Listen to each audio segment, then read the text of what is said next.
Eu vou conversar agora com o escritor e jornalista, vencedor do Prêmio Imprensa Embratel, indicado ao Jabuti de reportagem, sobre suas publicações e a obra de Guimarães Rosa.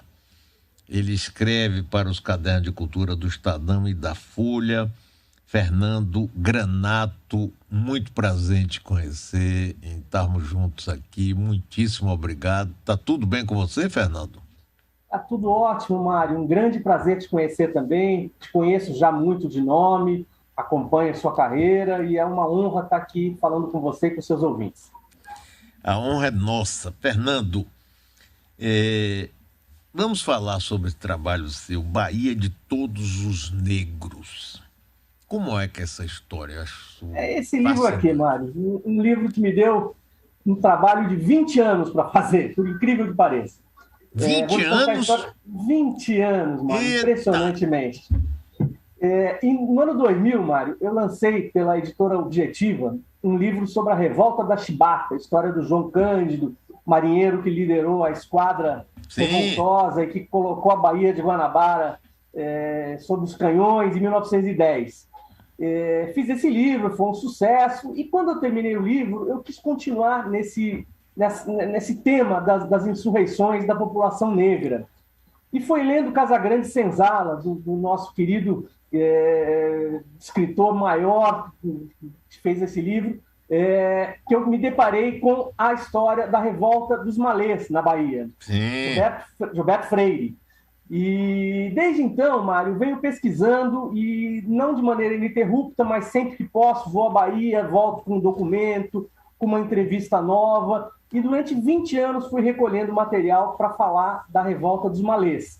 O ano passado, durante a pandemia, resolvi então parar, pegar esse material todo e colocar no papel, e é esse livro que eu retrato a história da revolta dos malês, e não só da revolta dos malês, de um amplo segmento de revoltas que tiveram na Bahia no século XIX, uma atrás da outra, sendo que a maior delas foi a revolta dos malês. Fernando, olha, eu acho isso fantástico, porque eu acho que hoje em dia pouca gente dos mais jovens sabe essa história. Exatamente. Ou se interessa por ela, e na realidade ela é fundamental na formação do nosso povo, do nosso país. Fale um pouco mais, conte um pouco mais aí sobre a revolta dos malês. Exatamente. Mário, eu considero, modestamente, que a questão do negro é a questão emergencial e crucial da nossa sociedade. O grande bispo emérito de Olinda, Dom Helder Câmara, dizia que a questão do negro se liga a todas as outras grandes questões da humanidade. E eu quis buscar a gênese, a origem disso. Então, o que aconteceu na Bahia? A Bahia é um lugar singular, porque para ir para a Bahia foi um escravo diferente do que foi para outros lugares do Brasil. Foi o negro vindo da Costa Mina, que é onde hoje se situa mais ou menos o Benin. E esse negro, ele era extremamente experimentado já na África, em rebeliões internas, de etnias, e ele chegou na Bahia já pronto para se revoltar e para subverter a ordem. O seu amigo Luiz Viana Filho dizia em sua grande obra que o negro da Costa Mina, a Costa Mina não mandou para a Bahia apenas escravos, mandou uma crença. Ele chegou na Bahia já pronto para subverter a ordem. Isso fez toda a diferença. O século XIX foi recheado de rebeliões, uma atrás da outra, que culminaram na revolta dos malês, que foi uma revolta organizada pelos negros muçulmanos. Isso. Quase todos eles letrados, eles sabiam ler, escrever, sabiam matemática, eram muito mais alfabetizados do que seus senhores e, portanto, tiveram uma posição, uma possibilidade de organizar esse levante com muita mestria. E foi um movimento extremamente importante, foi a maior revolta urbana escrava que aconteceu no Brasil em janeiro de 1835. E que gerou, depois disso, uma contenção extremamente agressiva por parte do governo. A partir daí, os negros foram extremamente reprimidos com violência, e isso durou praticamente o século XIX inteiro. Fernando, eu gostei quando você fala de que esse Dom Helder Câmara, e você concorda que esse é um ponto fundamental do Brasil cada vez mais. cada vez Eu, mais, quando, eu, Mário. quando fui prefeito de Salvador, eu tive a oportunidade de ir ao Benin, junto com Ah, que Pierre legal. Verger, junto Existe com uma Mãe comunidade de Esther. retornados lá muito grande, dos Exatamente, brasileiros que voltaram. exatamente. Nós conseguimos a doação de uma casa do Brasil lá em Porto Novo, que o Brasil não fez, mas aqui eu fiz a Casa do Benin, que existe até hoje, não é? E que é um ponto, inclusive, importante nessa história, né? E Pierre Berger, você sabe, escreveu sobre isso, fluxo e Dúvida, sem dúvida. refluxo, Fluxo e né? Refluxo, que é a obra seminal sobre esse assunto. Pois é. Eu não sabia que a Casa do Benin era da sua gestão, Mário. É um projeto interessantíssimo. Eu já visitei e cada vez que vou à Bahia, visito. Sim, mas, Fernando, fale mais aí sobre Então, essas é histórias. impressionante. E isso que você falou da importância é realmente impressionante. Você vê até na Covid, Mário, como houve uma desigualdade, como a população negra acabou sofrendo mais.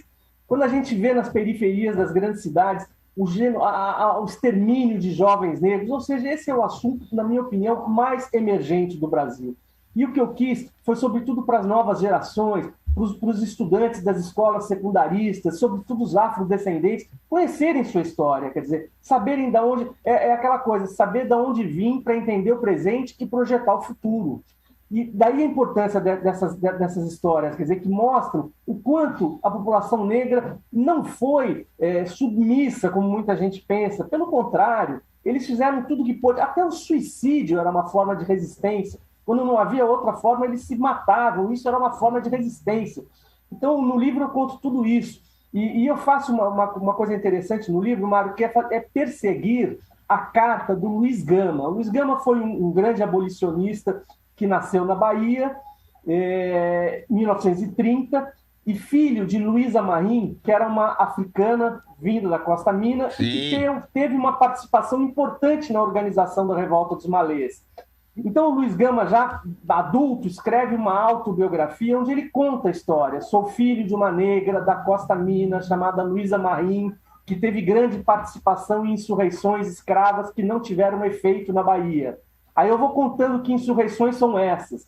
Depois da Revolta dos Malês, teve a Sabinada, que não era um movimento escravo, era um movimento de separatista, mas que teve grande adesão de negros, e a Luísa Marim também teria tomado parte, eu conto também no livro. Falo do movimento da Guerra da Independência da Bahia, que agora vai fazer 200 anos. A Bahia teve um movimento de independência paralelo ao Brasil, que começou exatamente em fevereiro de 1822. Vai fazer 200 anos agora em fevereiro, o início da Guerra da Independência da Bahia. Também com uma presença majoritária de negros. Então eu vou contando esses movimentos todos que aconteceram na Bahia, que foram tão importantes para a formação do povo brasileiro. você usa essa vida de Luiz Gama e a mãe dele, né? Até tem o nome de uma escola aqui, Luísa Sim, Marim, que é uma figura extraordinária da nossa história, como fio condutor de todo esse exatamente. levantamento, essa história que você escreveu. Fale mais sobre isso aí. E existem inúmeros livros sobre esses levantes feitos por historiadores. Você tem o próprio professor João José, aí de Salvador, que é um mestre nesse assunto e que escreveu muito sobre isso. Eu quis fazer um livro de repórter, que é o que eu não sou historiador, eu sou um jornalista, e para isso eu escolhi esses dois personagens como fio condutor, Luiz Gama e sua mãe Luísa Marim. Por meio da história deles, eu vou contando esses levantes que sacudiram a Bahia no século XIX, que foram tão importantes para a formação da nossa cultura brasileira. Agora, Fernando, o que aconteceu com essa população muçulmana que chegou a ser numerosa e expressiva e hoje praticamente não existe aqui na Bahia? Houve uma diáspora africana depois desses movimentos, como eu contei, por causa da grande repressão que houve na Bahia. Então, o que aconteceu? Logo depois da Revolta dos Malês, o governo fretou um navio e aqueles que eram libertos expulsou de volta para a África. Por isso que quando você foi no Benin, você encontrou familiares de Isso. ex-escravos brasileiros que eram os retornados. Então, parte se justifica nisso, pela expulsão que o próprio governo fez e mandou para fora do Brasil aqueles que eram libertos. Os que eram escravos, o que aconteceu? A cana-de-açúcar logo entrou em declínio, a cultura de cana-de-açúcar. Não precisava mais de tantos escravos na Bahia. Então, houve uma grande migração interprovincial. Os escravos da Bahia foram mandados para o Sudeste para trabalhar nas lavouras de café do Rio de Janeiro e de São Paulo. Então, muitos escravizados também saíram da Bahia por conta disso. Então, houve uma dispersão dessa população. Ela acabou se misturando com outras populações do Brasil e não se sabe, pouco restou dessa cultura muçulmana na Bahia. A não ser, por exemplo, os trajes, né? Você vê esses trajes da baiana, os trajes brancos, o bloco Ilê-Aie, os filhos de Gandhi, isso tudo é um traço da cultura muçulmana. As vestes deles têm origem. A festa da Boa Morte em Cachoeira, por exemplo, que tem todo ano, essa irmandade tem uma forte presença muçulmana na sua origem. Dizem até que Luísa Marim participou da formação dessa irmandade, o que é uma curiosidade típica baiana do sincretismo, porque ela era muçulmana e a irmandade é uma entidade católica, mas isso havia muito, porque eles se juntavam como resistência, não se importavam muito no aspecto religioso, eram irmandades que buscavam mais a resistência e proteger o povo negro. Mas havia perseguição religiosa porque eram muçulmanos? Demais. As aulas eles ensinavam árabe escondido, havia mesquitas clandestinas e eram extremamente reprimidos quando pegos. Dos líderes da revolta do Malês, apenas um deles assumiu que era mestre, que ensinava árabe. Ele foi extremamente reprimido, o governo não aceitava isso de maneira nenhuma. A Igreja Católica não dava colher de chá na época, né? É verdade, a Igreja Católica não dava colher de chá e na verdade, era muito bem paga para aceitar a escravidão. Desde lá da África até aqui, sempre vinha... A Igreja ganhava, recebia uma espécie de um imposto. Tanto é que a Diocese de Luanda entrou em declínio quando acabou a escravidão no Brasil, quando teve a abolição, porque não recebia mais as taxas. Então, ela ganhava para ser conivente. Ô, Fernando, esse seu livro já está distribuído no Brasil todo? Meu livro está distribuído no Brasil todo e é fácil comprar também nas plataformas digitais, no Amazon. Basta colocar lá Bahia de Todos os Negros, que ele está disponível para todo mundo. Beleza. Mas também nas livrarias. Pronto, Bahia de Todos os Negros, de Fernando Granato. Legal, muito bom. Eu vou ler esse livro, interessantíssimo. Que bom que você fez isso. Vai ser uma honra ter você como leitor. E terá, o povo da Bahia. Com certeza, Fernando. Parabéns aí, viu, pelo seu trabalho. Espero que a gente volte a conversar sobre esse e outros assuntos outras vezes. Gostei muito de conhecer, viu?